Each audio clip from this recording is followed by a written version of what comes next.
কই হলো তোমার? আরে টিফিনটা দাও। এই যে এই নাও। এই শোনো না, আজ একটু তাড়াতাড়ি বাড়ি ফিরবে গো, তাহলে নাইট শোয়ে সিনেমা দেখতে যেতাম, আর আজ রেস্টুরেন্টে ডিনারও করে আসতাম। ওকে ম্যাডাম, এখন তো যেতে দাও, আমার অফিসে দেরি হয়ে যাচ্ছে যে। তোমাকে কে আটকে রেখেছে শুনি? টিফিনের ব্যাগটা নিজের হাতে রাখলে হবে ম্যাডাম। ও সরি সরি সরি, এই নাও এই নাও। আচ্ছা আমি আসি তাহলে ম্যাডাম। আসুন স্যার, সাবধানে যাবেন, আর সন্ধ্যার কথাটা মনে থাকে যেন। হ্যাঁ হ্যাঁ মনে থাকবে। Bye bye. যাক বাবা, এবার স্নান টান সেরে বাড়ির কাজগুলো শেষ করি।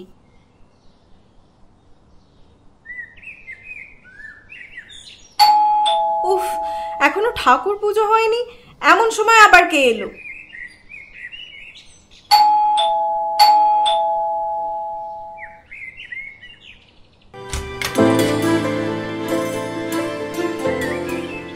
কি ব্যাপার, কাকে চাই? আপনাকেই চাই ম্যাডাম। আপাতত এক গ্লাস জল পাওয়া যাবে? হ্যাঁ তা পাওয়া যাবে, কিন্তু কোনো ভয় নেই ম্যাডাম, আমি কোনো চোর ডাকাত নয়। তাহলে আপনি কে? সব বলছি ম্যাডাম, আগে একটু জল। হ্যাঁ হ্যাঁ আনছি, দাঁড়ান দাঁড়ান। আরে সব কথা কি বাইরে দাঁড়িয়ে হয়? একটু ভিতরে বসতে পেলে ভালো হতো। ও হরি, এ কি মগের মূল্যক নাকি? চেনা নেই জানা নেই, হুট করে ঘরে ঢোকার মতলব? বলি ব্যাপারটা কি, চুরি ছিনতাইয়ের মতলব নাকি?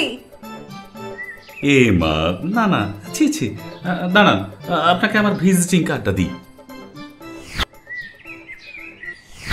বিটিএমকে, বিশ্ব ভিখারি, এসবের মানে কি?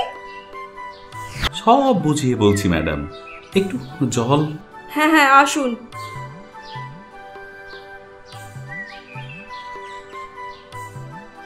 আপনি বসুন, আমি জল আনছি।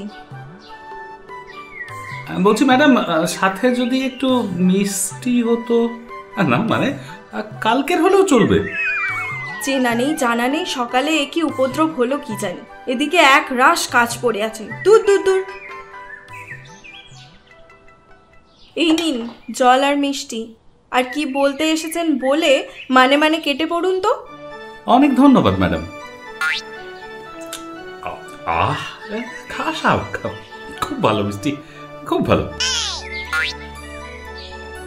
এ কি আপদ রে বাবা, দেখুন মিস্টার বিশ্বনাথ ভাদুড়ি ওরফে বিশ্ব ভিখারি।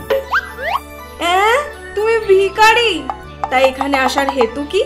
তবে তোমার নামটা জব্বর, বিশ্ব ভিখারি। পৃথিবীর সমস্ত মানুষ যে কারণে নিত্য দিন ছুটে চলেছেন, আমিও সেই একই কারণে এখানে ম্যাডাম, জঠর জ্বালা। বুঝলাম। তা ওই বিটিএমকে অ্যাসোসিয়েশনের মানেটা কি শুনি? বিটিএমকে মানে হলো বাপে তাড়ানো মায়ে খেদানো, বুঝলেন কিনা?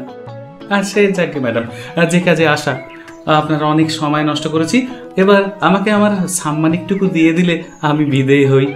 এখনো অনেক বাড়ি ঘুরতে বাকি তো ম্যাডাম। সাম্মানিক মানে? মানে হলো 100টা টাকা আমাকে ভিক্ষা দিন। ভিক্ষা দিন কথাটা শুনতে কানে বাজে লাগে কিনা, তাই বললাম সাম্মানিক। বলো কি, 100 টাকা ভিক্ষা? কে 100 টাকা ভিক্ষা চায়? ওই জন্য তো বললাম ম্যাডাম, ভিক্ষে নয়, সাম্মানিক। আপনি ওই পাড়ার লটারির টিকিটে লেখা থাকে দেখেননি? টিকিটের দাম 19 পয়সা, আর বাকিটা অনুদান। আমাদের বিটিএমকে অ্যাসোসিয়েশনেরও এই একই নিয়ম, ভিক্ষা মাত্র 2 টাকা, আর বাকি 98 টাকা আপনি এই অদমকে দান করছেন। এই গরিবকে 100টা টাকা দিলে আপনার এমন কিছু ক্ষতি হবে না ম্যাডাম, ভগবান মঙ্গল করবেন। ও হরি, বলে কি, সকাল সকাল এতগুলো মিষ্টি খেয়ে আবার 100 টাকা চাইছো? এর মধ্যে মঙ্গল কোথায়? এ তো অমঙ্গলের ছায়া। আমি তো আপনার মঙ্গলের কথা বলিনি ম্যাডাম, ভিক্ষাদানে মঙ্গল একমাত্র গ্রহীতার, দাতার তো লস হবেই ম্যাডাম। আচ্ছা এদিকে বড় বড় কথা বলছো, অথচ ভিক্ষা করতে তোমার লজ্জা করছে না? লজ্জা? কি যে বলেন ম্যাডাম, লজ্জা সম্পূর্ণ ত্যাগ না করলে নাগা সন্ন্যাসী বা ভিখারি হওয়া যায় না ম্যাডাম। ঠাকুর রামকৃষ্ণ কি বলে গেছেন? লজ্জা ঘৃণা ভয় তিন থাকতে নয়। বুঝলেন কিনা? ও বাবা, তোমার ঠাকুর রামকৃষ্ণের বাণীও জানা আছে দেখছি। কেন থাকবে না? এখন স্মার্টফোন, ইনফরমেশন টেকনোলজির যুগ। গুগল বাবা থাকতে কিসের চিন্তা ম্যাডাম? ভিক্ষাবৃত্তিতে আছি বলে কি পিছিয়ে থাকতে হবে ম্যাডাম? তা বলে 100 টাকা ভিক্ষা? তা বললে কি হয় ম্যাডাম? দিনকাল যা পড়েছে দেখতেই তো পাচ্ছেন, জিনিসপত্রের যা দাম, এর চেয়ে কম নিলে সংসার চলে কি করে বলুন? হ্যাঁ, বলো কি? আজকাল আপনি কোনো ভিখারিকে 2 টাকা 5 টাকা দিলে দেখবেন তারাও রিফিউজ করছে। সেই জন্য আমাদের বিটিএমকে অ্যাসোসিয়েশন রেট একদম বেঁধে দিয়েছে। এর কম নিলে আমাদের আর মেম্বারশিপ থাকবে না ম্যাডাম। আর তাছাড়া আমাদের একটা প্রেস্টিজ ম্যাটার আছে না? এই যেমন ধরুন বাইকের তেল, মোবাইলের খরচ, সবকিছু নিয়ে একবার ভেবে দেখুন ম্যাডাম। তা তোমাকে বাইক নিয়ে ভিক্ষা করতে কে বলেছে? ম্যাডাম এখন সবই দেখনদারির যুগ। পহলে দর্শনধারী ফির গুণ বিচারি।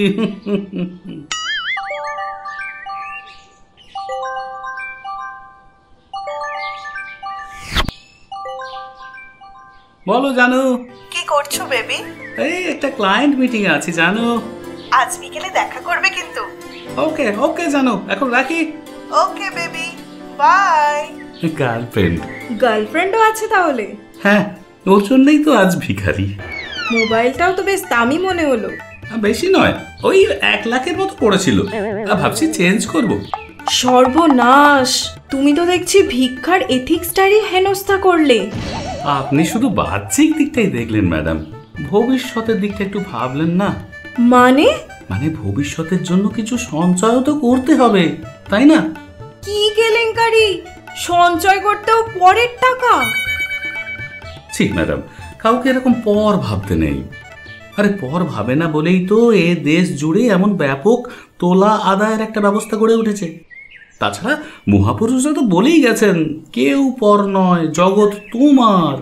ওরে ভগা, এমন জ্ঞানপাপী ভিখিরি আমি জন্মে দেখিনি। আপনি খামোখাই রাগ করছেন ম্যাডাম। আমি তো আর বল প্রয়োগ করে কেড়ে নিচ্ছি না, চেয়ে নিচ্ছি মাত্র। রাগ করব না, এরকম হাট্টা গাট্টা চেহারার যুবক কাজ করে খেটে উপার্জন করতে পারো না? কাজ করে উপার্জন করার পাঠ অনেকদিন আগেই এদেশ থেকে উঠে গেছে ম্যাডাম।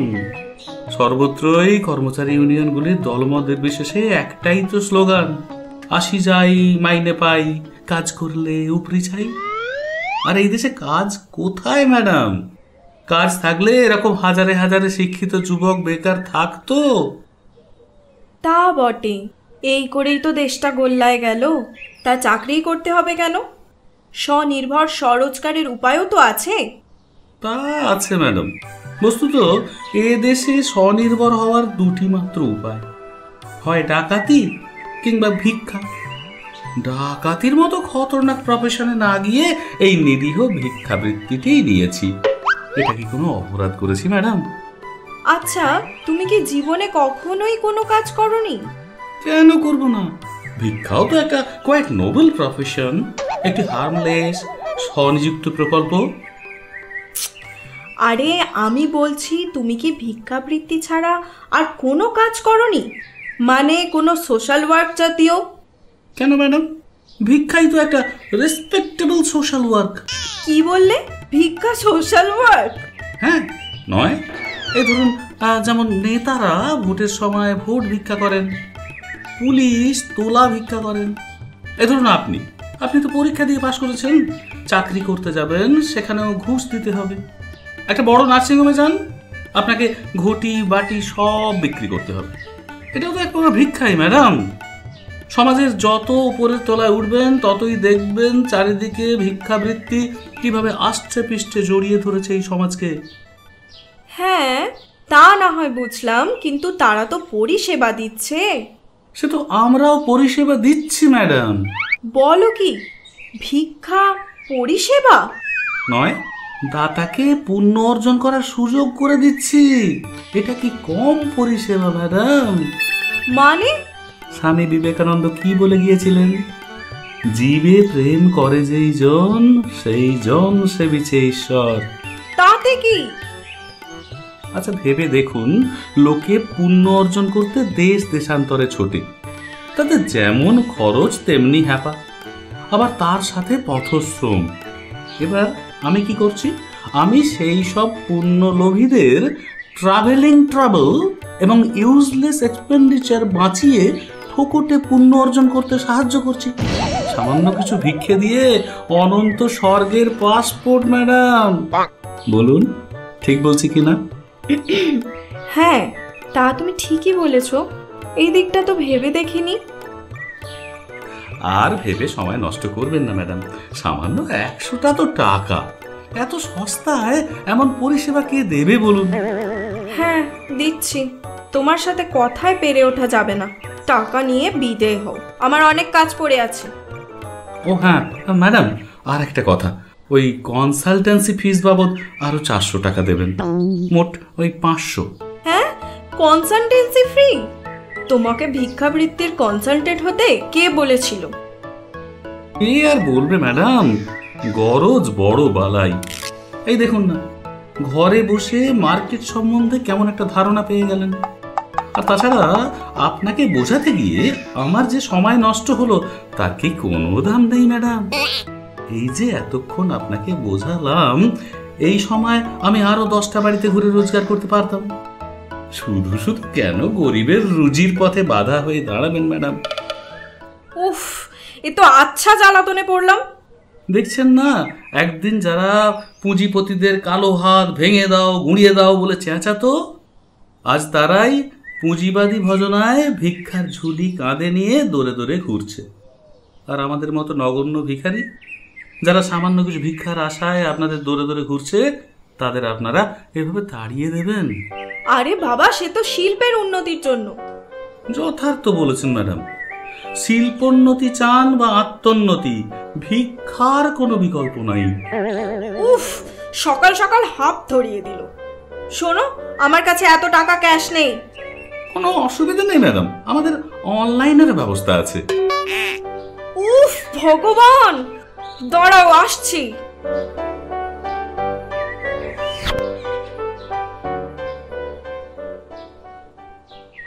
এই নাও তোমার 500 টাকা। তোমার হাত থেকে রেহাই পাওয়ার জন্য সকাল সকাল আমার 500 টাকা গচ্ছা গেল। গচ্ছা গেল বলবেন না ম্যাডাম, এই তো আপনার আশীর্বাদ। এবার আশীর্বাদ নিয়ে বিদেয় হও। থ্যাংক ইউ ম্যাডাম, আপনাদের দয়া মায়ার জন্যই তো আমাদের এই বার বৃদ্ধি। এভাবে একেবারে চিরবিদায় দিয়ে আমাদের কাজ ছাড়া করবেন না। Tata, by.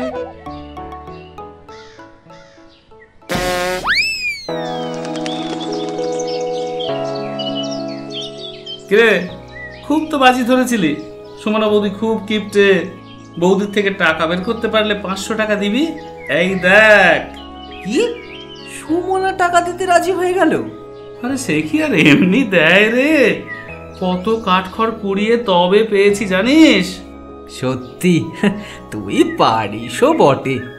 এবার বাজির টাকাটা ছাড়ো বন্ধু। হ্যাঁ, আবার আমার থেকেও টাকা নিবি?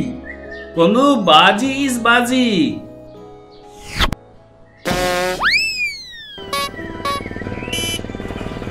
আচ্ছা, একটা কথা জিজ্ঞাসা করব? হ্যাঁ বলো। আমরা এতদিন মিশছি, কিন্তু আমি আজও ঠিক জানি না তুমি কি কাজ করো। এই বলো না গো, সত্যি তুমি কে? আমি হলাম স্মার্ট ভিখারি।